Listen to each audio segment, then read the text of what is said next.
Alcatraz, America's most infamous maximum security prison, was designed to be escape-proof.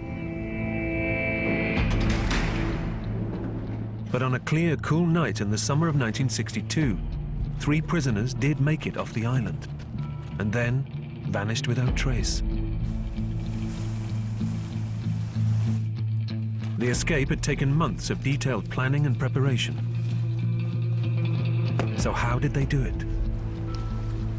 This is the remarkable true story of the escape, as told by the guards and the prisoners who were on Alcatraz at that time. John came to me about 6 months before they left and asked me if I would help get some tools. Yeah, I knew they were planning an escape.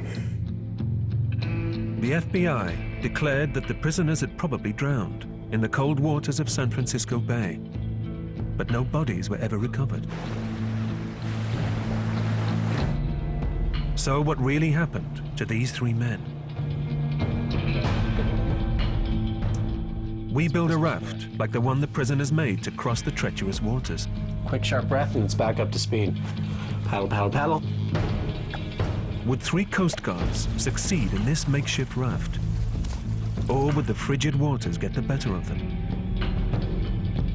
We reveal new clues about the fate of the 3 men responsible for the most famous breakout in American prison history, which would be immortalized in a Hollywood movie, Escape from Alcatraz.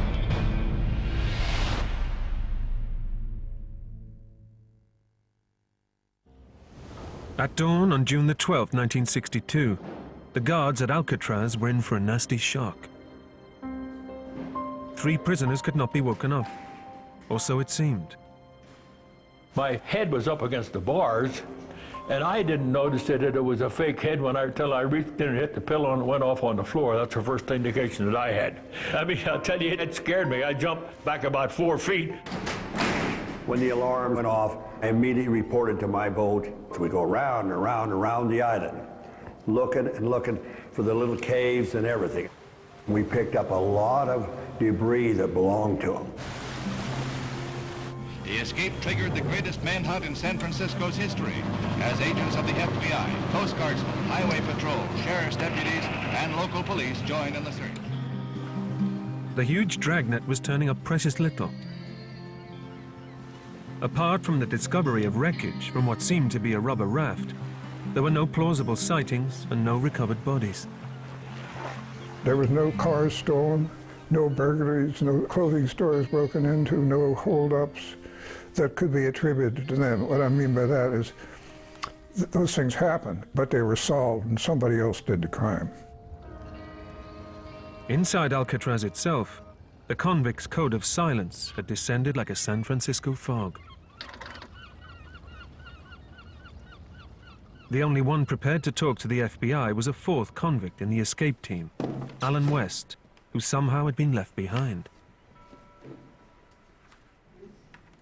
He claimed that the escape was his idea, which came to him after a stint in the Rock's notorious punishment wing. I'd gotten out of the hole about May 5th last year. Started thinking about ways of breaking out. West cast himself as the brains behind the plot. But could he really have been the architect of such a brilliantly planned escape? Alan Clayton West had first been sent to Alcatraz in 1957 and came with a reputation for violence and repeated escape attempts. His aggressive nature meant that he endured even more tedious hours in his cell than the other prisoners. But it was time he spent dreaming of breaking out from the solid concrete and steel tomb that encased him.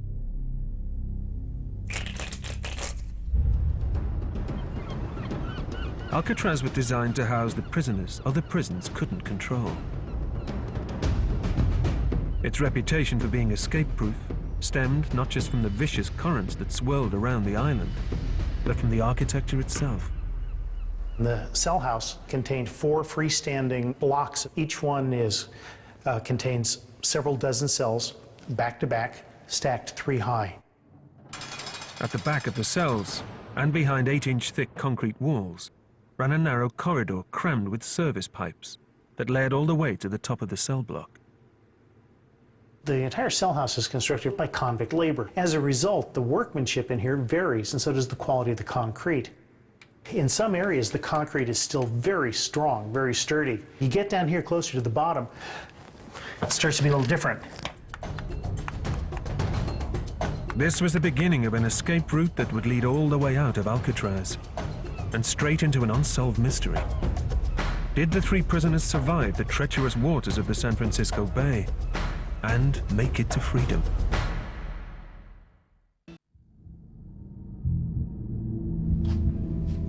Alan West's violent reputation meant that he was unpopular with the guards at Alcatraz and was given the worst jobs, like cleaning dust and debris from the corridor behind his own cell. All right. Gonna get everything. I'll holler when I'm done, sir. All right. Yes, sir. It gave him a unique opportunity to search for any weak points in the cell house's concrete defenses.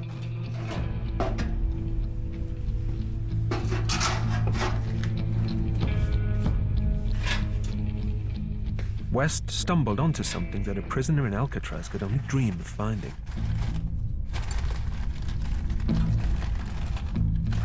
Hidden away near a ventilation grill was a set of rusty saw blades and files wrapped in oil paper. They'd probably been abandoned after a previous escape attempt. During the months that led up to the escape, Jolene Babiak, the daughter of an Alcatraz official, was living on the island. West had access to that area where they eventually escaped out of. It was his idea. I truly believe that it was his idea, and he brought everybody in on the deal. Corridors at each time. It's narrow, pipes left and right. Wait, Thomas. How you seen this corridor? No, it goes up there, all the way up. West first talked about his plan to two brothers, John and Clarence Anglin. Both were good swimmers and physically strong, but neither was what you'd call a thinker. John Anglin, or J.W. as he was known, was a bungling bank robber who'd also found his way to Alcatraz through attempted escapes from other penitentiaries. He arrived on Alcatraz in October 1960. John had about a third-grade educational level, so John could multiply, but he couldn't divide. His brother Clarence reportedly had a fifth-grade educational level, which is about age 10. Clarence Anglin joined his elder brother John on Alcatraz in January 1961. They were mostly the kinds of guys that broke into gas stations at night, and they robbed a bank in Alabama, which had the death penalty for bank robbery. Blaze. Blaze. What? Oh, Blaze. What the hell Blaze doing around? So West recognized some cool cats when he, saw them, and pulled them in on the deal.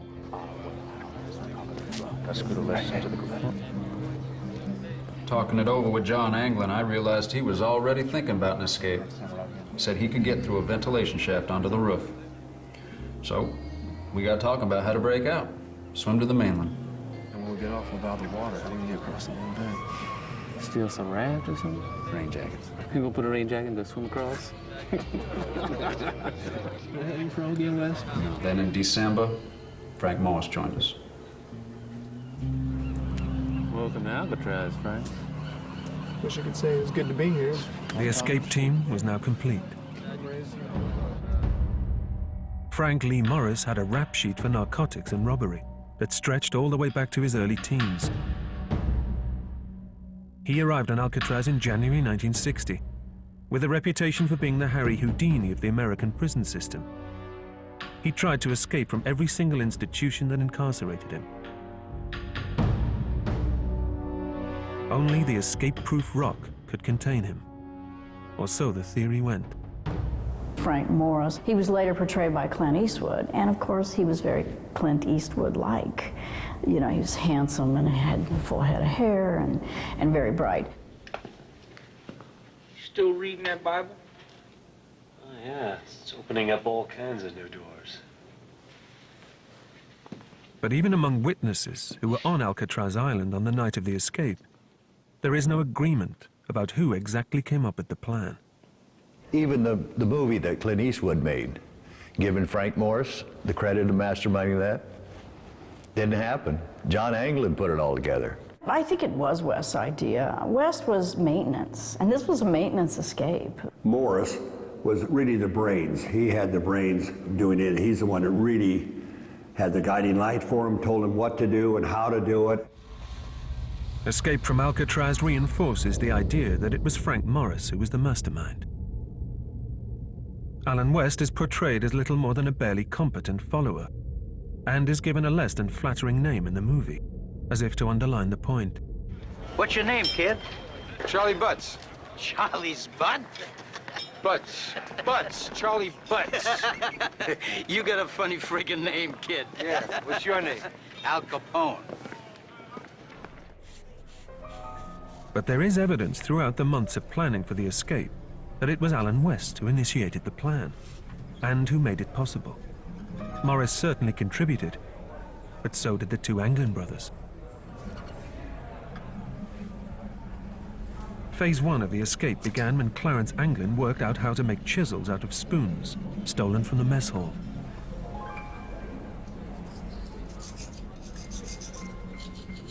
Clarence had gotten hold of a spoon, made a few dents in the cement next to his ventilator. So, the rest of us got more spoons. We filed them down like a screwdriver and started to make holes in the cement. From now on, the four convicts worked together as a well-drilled team. We all worked after the 5:30 count and worked on through till the 9:30 count. Their first task was to dig holes through the cement surrounding small air vents at the back of their cells. They could then break into the corridor and climb onto the top of the cell block. Usually, when they were working, they did it during the music hour in the evening from 6 till 7, so where we played our instruments in the cell. So there was a lot of noise in the cell house.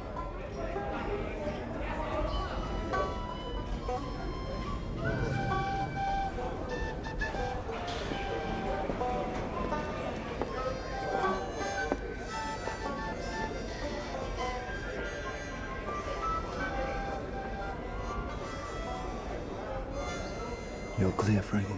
The cells of the two Anglin brothers were next to each other, and Morris's cell was next to mine.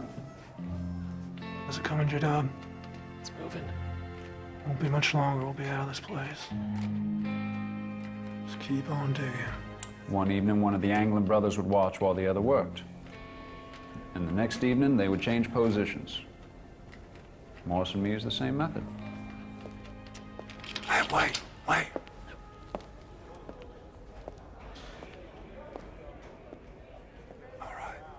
Yeah, try to keep it down, though.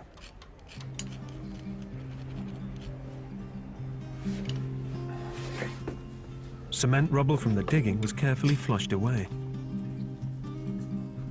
And as the holes got larger and harder to conceal, all four started to build fake grills, which were so well made that the guards never once suspected. Morris and the Anglins were now working outside their cells at night, timing their brief absences between hourly head counts by the guards. They opened up a workshop on top of the cell block, where they began to make fake heads, designed to fool the guards into thinking their cells were occupied. The workshop was no more than 10 meters from an observation gallery, and would normally have been in plain sight of the guards. But a brilliant piece of psychological trickery by Alan West had made the workshop invisible. Right in that area is where the Anglin brothers and Morris set up their shop, where they fabricated their escape equipment. West had been working on a project painting the cell house. West had a very clever trick. He went up there and he swept off the top of the block, and all the dust fell on the floor. Well, if you look at any photograph of Alcatraz, what you see is that concrete floor was absolutely polished. You could have eaten off the floor. And when Wes sweeps the dust off, everybody gets upset about it, and then he just says, well, it's really dirty up there, and I've got to paint. Maybe I can just hang a couple of blankets up there.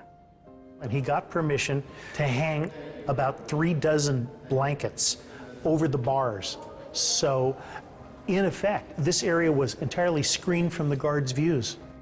And those blankets stayed up there for 6 weeks until they escaped. The workshop set up by West was well known to prisoners throughout the jail, who clearly supported the plan to break out. One of them was Darwin Kuhn.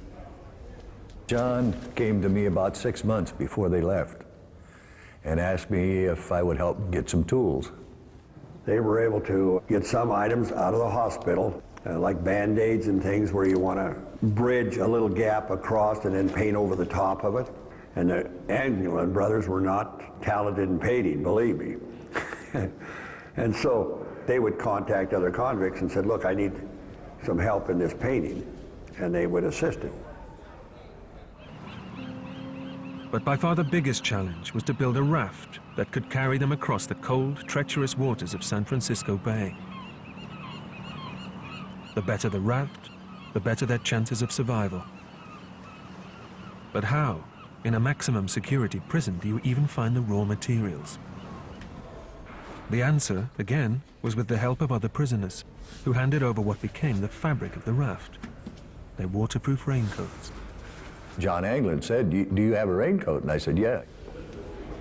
He said, I need it. So I wore it out and he wore it back in. So that's how they acquired the raincoats.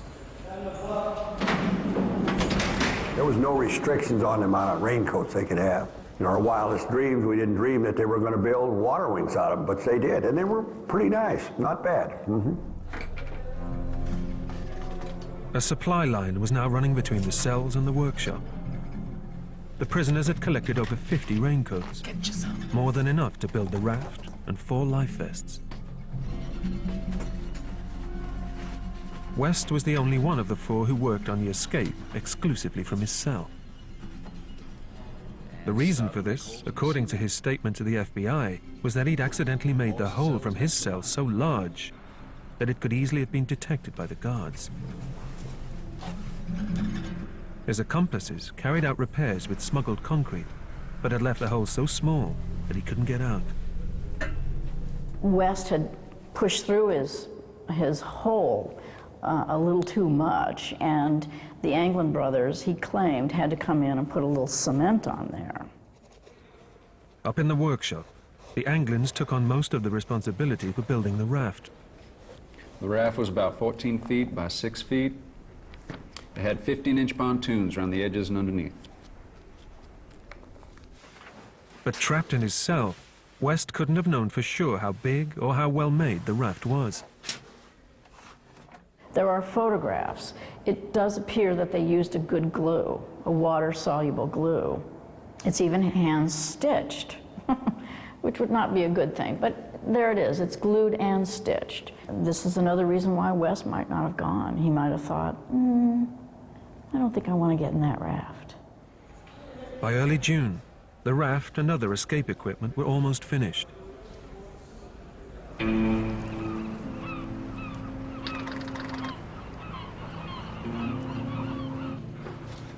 After 6 months of preparation, the 4 convicts were finally ready to break out.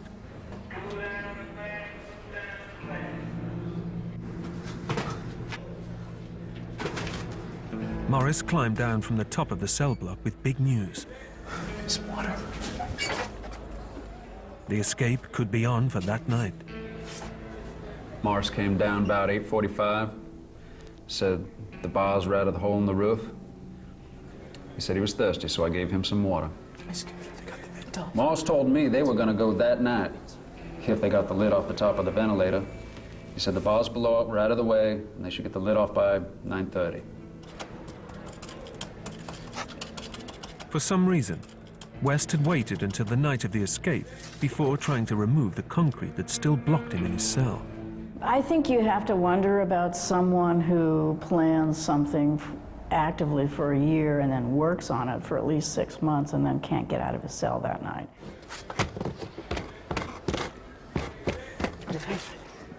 I tried to kick the rest of the cement out of the hole, but I couldn't do it. Clarence tried to help for a minute or so, but he couldn't do nothing. Darn it, Wes is useless. No, it's not useless. We're gonna get this hole open. You need a jackhammer to get through this thing. I am going with you. This is my deal. I put this whole thing together.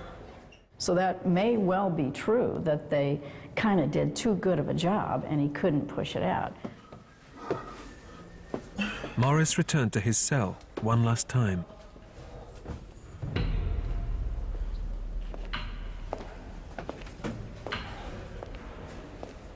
He, West, and the Anglins had to be present for the 9:30 count, the last one before the cell house lights were turned off that night.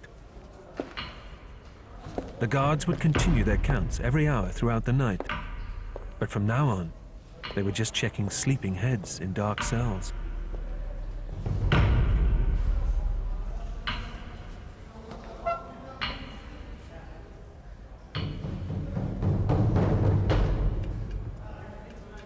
This part of the escape bought them the most precious thing of all, time.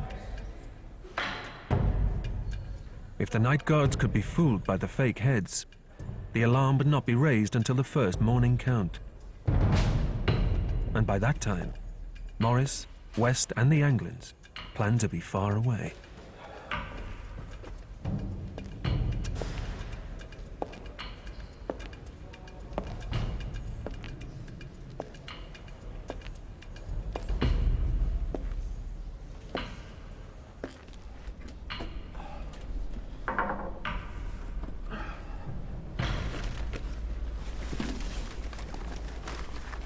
With little more than an hour to go before the escape, Morris and the Anglins were busy making final preparations. They had to pack everything, including the raft, so that it could be carried comfortably over the obstacle course that lay ahead. Would 6 months of painstaking planning result in freedom? Or a painful death in San Francisco Bay? We built a raft based on the one the prisoners used and put it to the test. I still wouldn't trust my life with this.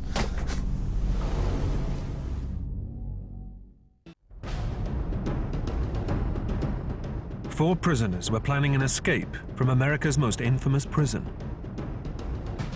They dug holes out of the back of the cells, made fake grills and fake heads, and built a raft to cross the water. Tonight was going to be the big night, the culmination of all their planning and hard work. But West was still unable to break through the new concrete in his cell. What's this supposed to do? Morris returned to West's cell with an improvised crowbar. He promised to bring the Anglin brothers down for one last push, and climbed back to the top of the cell block. You hang in there. I'll get back. West would never see him again. Morris left to get Clarence to help clear out the hole. This was at 9:37, and that was the last I heard or saw of them. Was West really still trapped?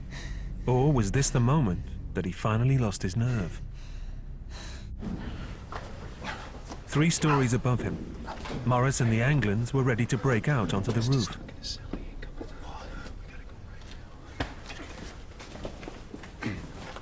This shouldn't have been too hard, because John Anglin had spent weeks sawing through the screws that secured the ventilator cover.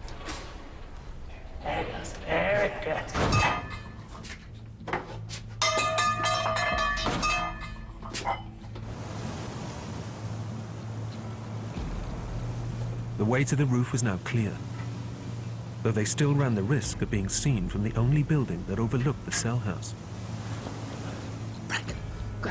You could be seen by anyone who's in the lighthouse. There was actually a lighthouse keeper. It was a calculated risk.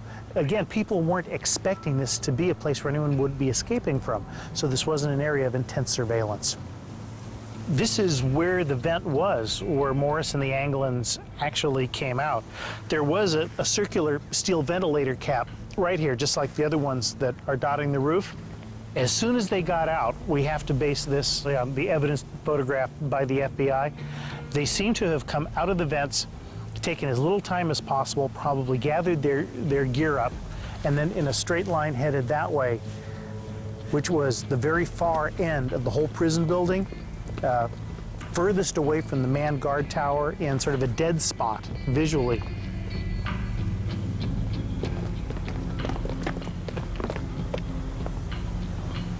We're almost there.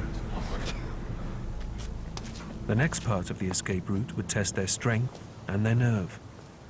There was a big vent pipe that paralleled the wall. They climbed over and just slid all the way down to the pavement.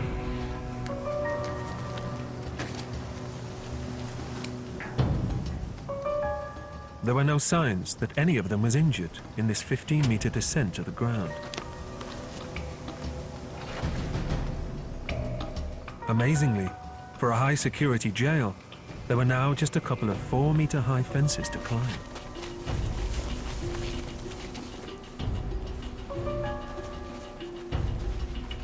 Six months of planning had got them successfully through all of the rock's maximum security obstacles, except one.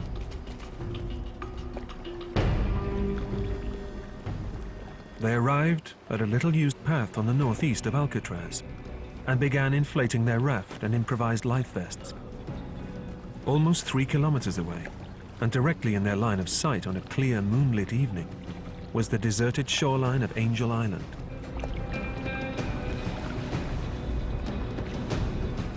Within seconds of stepping off from Alcatraz, Frank Morris and the Anglin brothers would have felt the awesome power and frigid temperatures of the waters in San Francisco Bay.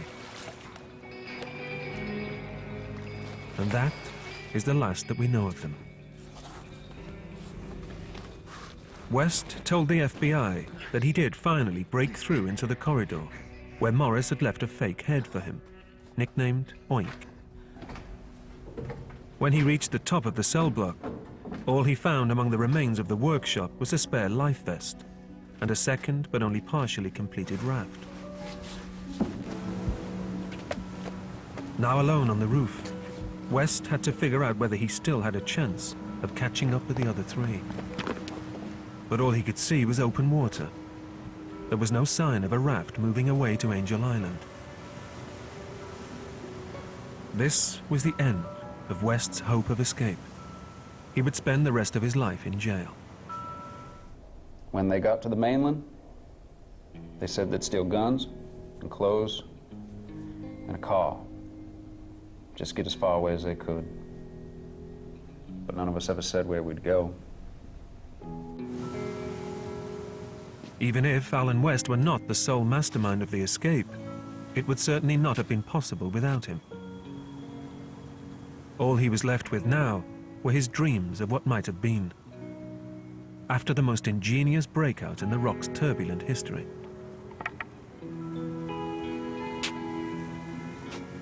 But the enduring mystery of the escape from Alcatraz is the fate of the other three men. They planned on going to Angel Island. Less chance of getting caught there.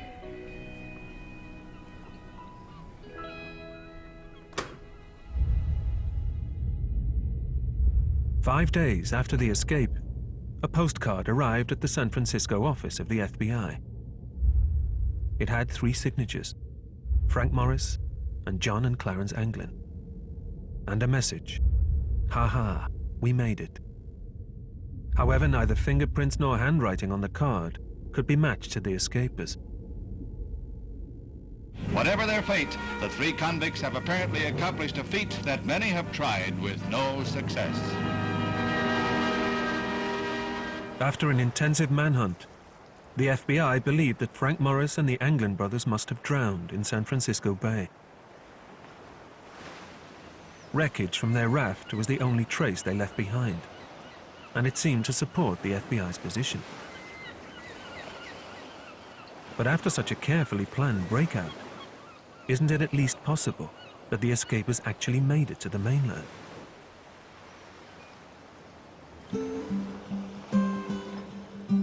If they did make it, they would have succeeded in overcoming a huge force of nature, the waters of San Francisco Bay. Ralph Cheng has studied the powerful tides for decades. If Angel Island was their destination, he believes they would have faced one overwhelming problem. And the evidence for that can be found here, at a huge model that mimics tidal movements in and out of the bay. Of course, I heard a story being passed around in the prison where that they plan to escape from Alcatraz here and swim over to Angel Island. Tide would be sweeping from east towards the west. Angel Island lies almost directly north of Alcatraz. It's 2.8 kilometers away, but can look a lot closer. At precisely the time the escapers got into the raft, the tide had just begun to run out of the bay. Trying to row north, with the tide running east to west, would have been a tough challenge in any circumstances. But the tides are especially strong in the bay, and would have pushed them hard in the direction of the Golden Gate Bridge, almost 5 kilometers to the west of Alcatraz. We're going to put in a drifter representing the body of entering the water here. I'm trying to put it on the east side of Alcatraz. I think if they change their mind in the last minute, they notice that now current actually is moving from Alcatraz towards the Golden Gate. If you just don't struggle against the current, just ride with the flow, so to speak, then you will be drifting along with the currents towards the Golden Gate area in about 1.5 to 2 hours or so. It's possible that they did decide not to fight the tide and drift down to the Golden Gate. But the sweeping tides wouldn't have been the only problem they faced that night.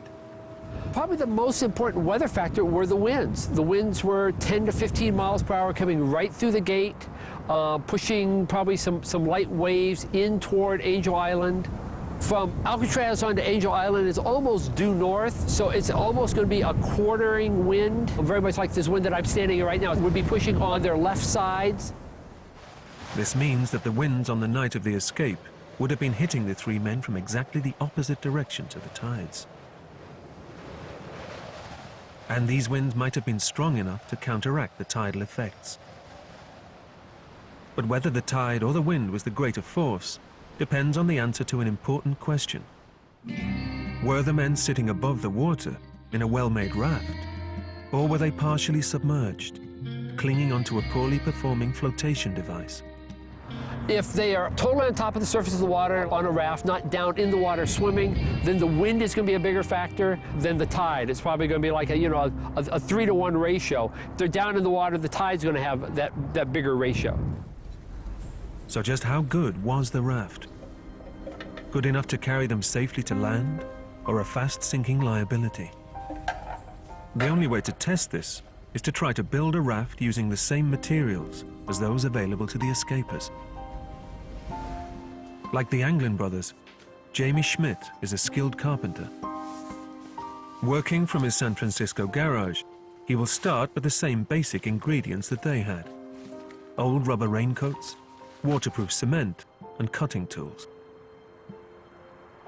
He's also seen pictures of the remains of another raft left behind in the escapers' workshop, which reveals some detailed clues about its construction methods. We've got some ponchos, some rain jackets. This is kind of all we could find that was somewhat original to the time. And I'm going to try to do that using rubber cement, maybe some contact cement, and some epoxy. So I really don't know how this and where this is all going to go, because I've never done this before. Each one of these has a different state of disrepair. This is what they had to deal with. I can imagine not seeing these ahead of time. You get out into the water and you'll discover that they're there in a very rude and abrupt way. I know that this is not airtight. It is useless to me. This might actually become afloat. Oh, no! Doing this in the freezing cold with the ever-present thought that you're gonna get caught. This is a very good way of going about this, because we're doubling it up, and the rubber cement might be sealing those holes to make it watertight. And they did threading, and they did sewing, and they've done vulcanizing, which they used over the steam pipes, which is very clever. Look at that match. It's now officially one sheet. Jamie has built a rubber version of a log raft with 3 pontoons strapped side by side to support the weight of 3 men. I still wouldn't trust my life with this. Before his raft is launched, he'll get a good idea about just how physically demanding the journey from Alcatraz to Angel Island really is.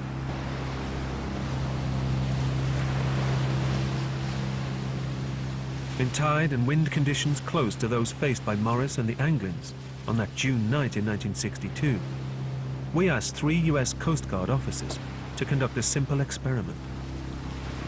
To find out how quickly, in the best possible circumstances, they can get to Angel Island. Matthew Crowe, Dan Strange, and Steve Murdoch know these waters well. They are extremely fit, have not had to endure years of prison food, and will row in a well-built modern rubber dinghy with the added protection of their wetsuits. Ready? Yeah. Yep. Even so, the tide has just started running out of the bay. The further they get towards Angel Island, the stronger the currents will drag them away and towards the Golden Gate Bridge. Whew. I think you're aiming good, huh? We haven't hit the current yet, though. I'm glad I'm not doing this at night. Yeah. Plus, we're completely out of the water except for when you splashed me. No. Just as on the night of the escape, the water temperature is in the mid-50s Fahrenheit. If I didn't have like the wetsuit on or booties, my foot would be frozen right now. Anyone immersed unprotected in these temperatures for more than an hour runs the risk of developing hypothermia, a drop in the human body's core temperature, which causes a loss of muscle coordination, mental confusion, and breathing difficulties. Without the prospect of immediate rescue, the onset of hypothermia could be fatal. So what point does dehydration play an effect in this? Exhaustion's gonna kick in first between 30 and 60 minutes, and probably unconsciousness. You guys are at 17 minutes! I feel like we're not getting any closer. Now we are. Are you guys hot or cold? Medium. Medium? At least you're not in jeans. Not submerged in the water either. Oh, wait till you see the raft that I built. You'd be thanking God you're on that. Yeah. There's no way these guys made it. There just isn't. You just think about it. There's just no way. They're doing well, but they're all completely dry and in professional wetsuits on a professional boat, gliding along with professional paddles. Oh, feel this current right here? Oh, look at it coming through right at us. Oh, I don't know if we're gonna get this. Within just 100 meters of the Angel Island shoreline, they hit the fiercest currents of all. This way, then we're gonna turn the nose back in. They're being dragged powerfully away from the beach and have to put in a last big push to make it. Oh, gosh. Despite the seemingly short distance from Alcatraz to Angel Island, it's taken 3 extremely fit men in a well-built, lightweight dinghy nearly an hour to row just under 3 kilometers. So how would these 3 men fare in a recreation of the prisoner's raft?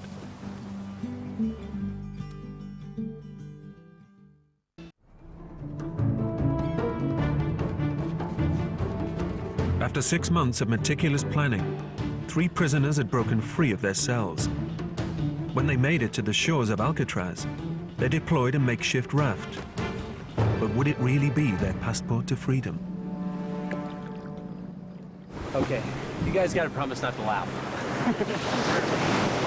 Jamie Schmidt reveals his raft. It's what he believes the prisoners must have built. This is the raft.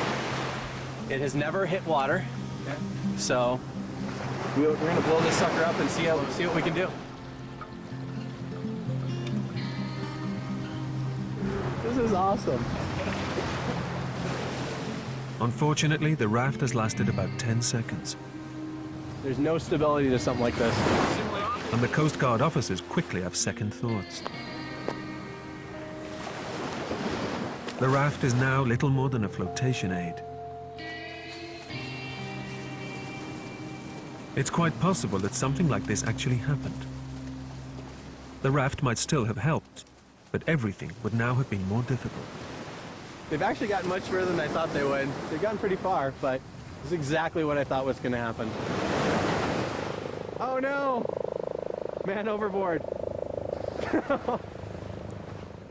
Jamie is now more nervous than amused and embarks on a rescue mission.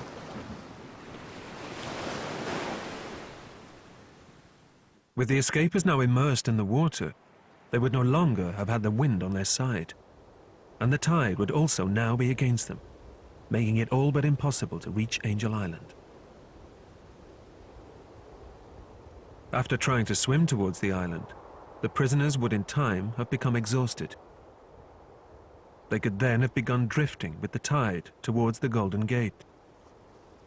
But the bridge is almost 5 kilometers away, and to cover this distance could have taken up to 2.5 hours. At a chilly 57 degrees Fahrenheit, it wouldn't have been long before hypothermia started to kick in. It's going to take their breath right away. It's going to slow their heart rate down. You probably have about 30 minutes to 60 minutes in the water before you become exhausted and possibly unconscious. And overall survival time, probably between 1 to 3 hours. The most likely outcome is that the 3 men succumbed to hypothermia, drowned, drifted under the Golden Gate Bridge, and washed away into the vastness of the Pacific Ocean. There's no way that thing could have held together. And I think they went right down, and the water was 57 degrees, the tide's running at 6 knots an hour, and they just didn't make it. They were prisoners, long-time convicts. They'd been locked up. Whatever exercise they had was what they could get down in the recreation yard. To do it totally cold, never having been in that water before, not knowing where you're going, the odds are overwhelmingly against you. So is it just wishful thinking to believe they may still have beaten those odds? Perhaps not.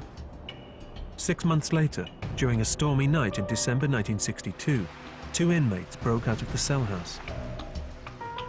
John Paul Scott and Darrell D. Parker inherited an escape from somebody else who was transferred. They saw their way through the what's called the basket bars, and they got out of the window. And Darrell D. Parker either sprained or broke his foot on the way down the cliff. And by the time he got down to the shore, John Paul Scott was gone. And Scott had used surgical gloves. So he'd inflated these little gloves and basically floated to San Francisco. He wanted to go to the city. He ended up under the Golden Gate Bridge. Scott had survived in waters that were much colder than in June. When he was discovered by teenagers on rocks below the Golden Gate, he was unable to move and was in deep shock from hypothermia. But Scott is the only prisoner known to have swum from Alcatraz to the mainland and lived. His reward for this feat was to be returned to Alcatraz on the prison boat. The case of John Paul Scott shows that one or more of the escapers could, in theory at least, have survived. But in all likelihood, Morris and the Anglin brothers succumbed to hypothermia and perished in the bay waters on that night of June the 11th, 1962. Their plan had been to steal guns, clothes, and a car, but no such criminal activity was ever reported. And the postcard that at first suggested success was probably a hoax. If they did succeed, their ability to move without trace makes their achievement all the more remarkable.